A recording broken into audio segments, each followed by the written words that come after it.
Good morning, everybody. Welcome back to Z Frequency. I'm Andy Z. So today I have a couple things that I want to just point out to everybody, like as per usual.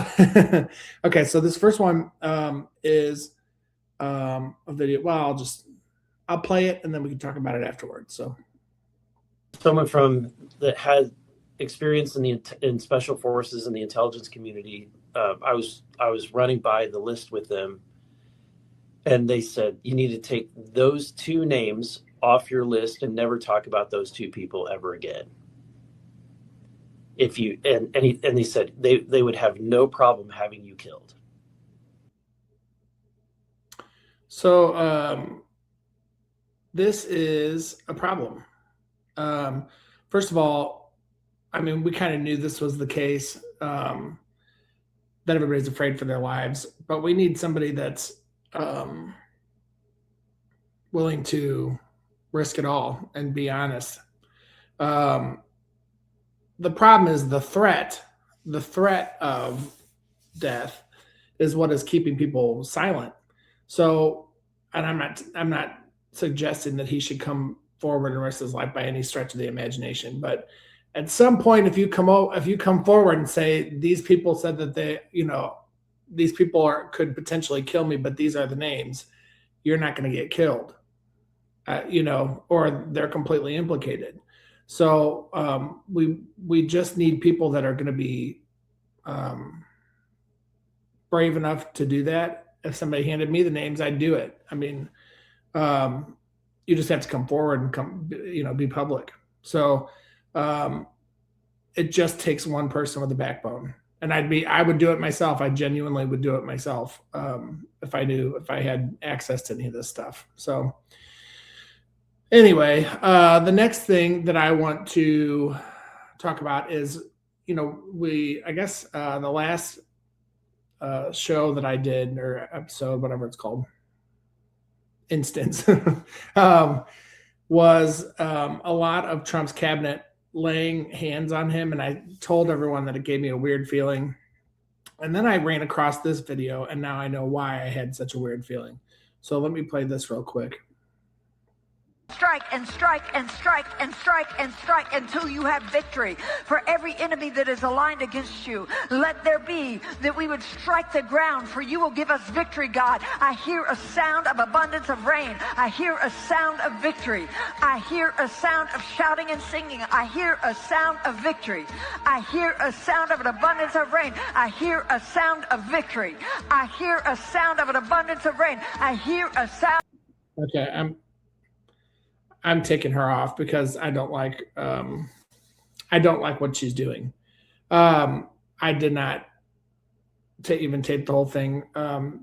She's doing so. She's casting some kind of spell there, and she's using all those people's energy. So everybody's giving her attention there, and they are. She's using that energy to cast a spell. It's not good. It's not good. This is what the dark does. They pretend like they're spiritual advisors. They take your energy and they use it for their own nefarious purposes. So, yeah, I don't have a good feeling about her at all. I think that she's probably been trained from a very young age into with the Luciferian cult, and she probably knows exactly what she's doing. And I would say it's probably not probably, it's definitely what's going on. So, yeah, that's not good. That's scary. There's another point that I want to bring up here, which is, okay. So this is something local from good old St. Louis. Baldwin Church draws backlash from local Muslim leaders after displaying electronic display condemning Islam and calling it demonic. So let's be very clear here. I'm not on any religion side.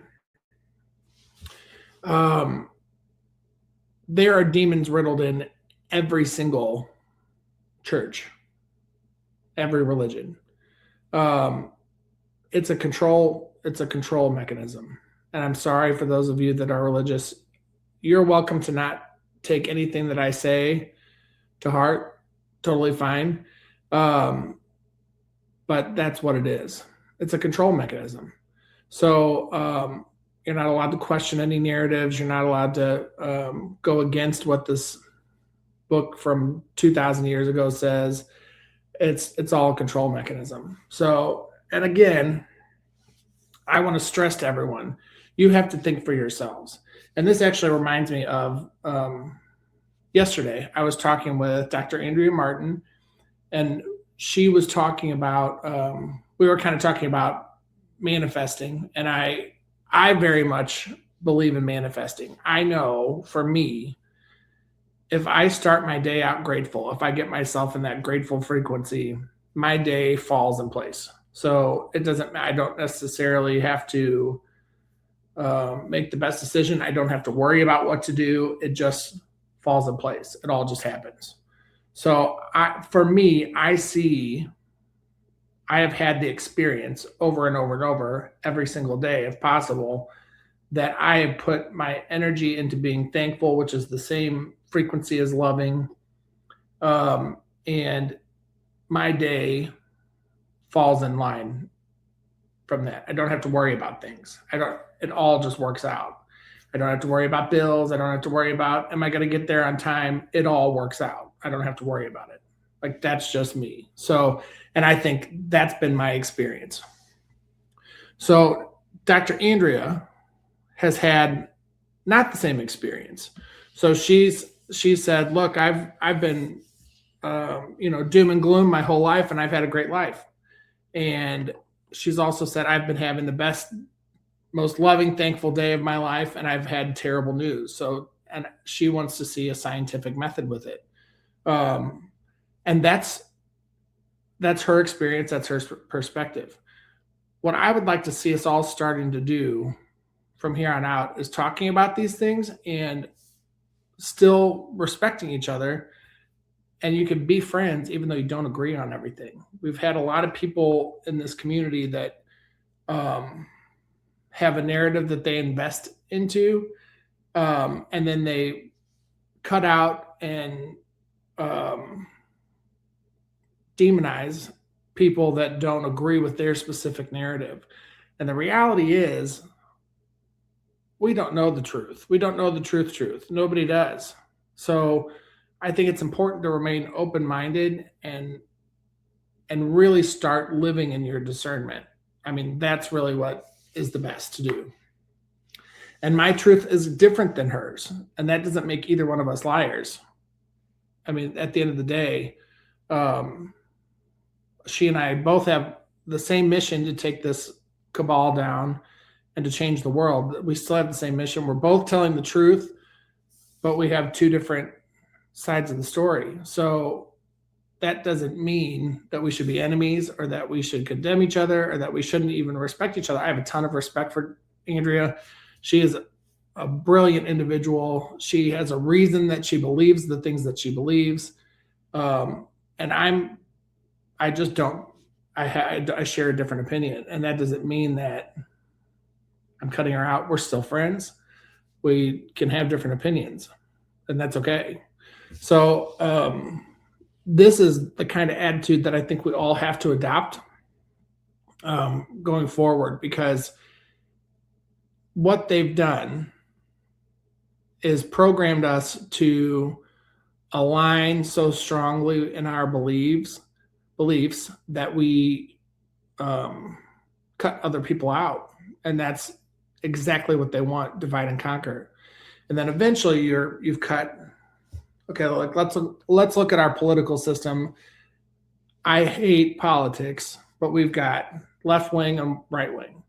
So just there, you're already done with half the population. So you don't mess with them. Now you've got your group that you align with. Now in here, let's talk about, let's say, Muslims. That was the topic that I just brought up.